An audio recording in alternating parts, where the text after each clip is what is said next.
Salut tout le monde. Aujourd'hui, nous allons continuer de lire le livre Maître des Dragons, l'œil du dragon de Seis. Chapitre 3.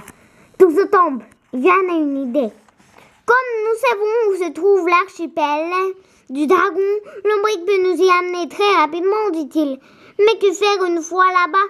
Il faudra avertir le maître de Naga. Que Maldred arrive, répond Jérôme. Une minute, interrompt Jeanne. Naga, maître? Oui, mais la légende de Naga n'en parle pas beaucoup, dit Jérôme. Avez-vous posé la question à la pierre du dragon? Demanda Jérôme Garde dans son atelier un gros morceau de la pierre du dragon.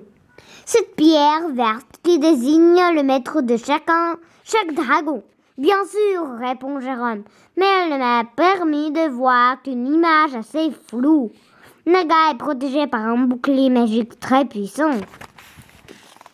Yann essaie de s'imaginer le maître des dragons qui veille sur Naga. Il faut être pas mal fort et solide pour être le maître d'un dragon aussi puissant, se dit-il. C'est sûrement un adulte très expérimenté et non un enfant de 8 ans, comme mes amis et moi. Nous allons avertir le maître de Naga que Maldred peut s'en prendre à lui, déclare Orion, montrant le poing. Si ce magicien maléfique se montre, nous allons nous assurer que Naga ne tombe pas sous son emprise. Rory, j'ai besoin que tu restes ici, répond Jérôme en secouant la tête. Les plus grands magiciens du monde sont réunis ici au château. Si Maldred se libère et décide de nous attaquer, nous aurons besoin de toute l'aide possible. C'est vrai, dit Rory en hochant la tête. Vulcan et moi, nous allons protéger le château. Merci Rory, répond Jérôme. Vous deux, Jeanne et Dharma, vous irez avec Yann. Je suis content que mes nouveaux amis m'accompagnent, dit Yann. Je vais apprendre beaucoup de choses avec eux. Nous allons faire le maximum pour protéger le monde contre Naga, promet Dharma.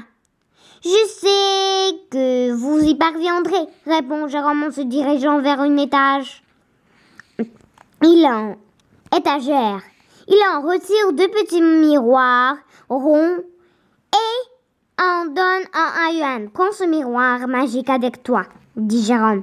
Tu pourras t'en servir pour me parler et je pourrai communiquer avec toi en utilisant le mien. Merci, dit Yuan en glissant le miroir dans son ceinturon à côté de son épée en argent.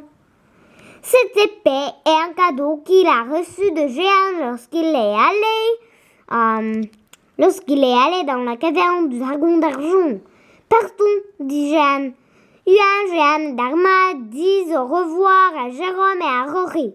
Ils se rendent ensuite au pas de course, dans les cavernes des dragons. Es-tu capable de nous emmener au temple de Naga? Demande Jeanne à son dragon, en lui montrant le point sur la carte de l'archipel du dragon. La pierre du dragon que Jeanne porte à son cou se met à sentir. Jeanne entend son dragon lui répondre dans sa tête. Oui, Jeanne pose une main sur le cou de l'ombrique. Jeanne et Dharma posent chacun une main sur l'ombrique et l'autre sur leur dragon. Tout ce temple, crie Jeanne. Au revoir.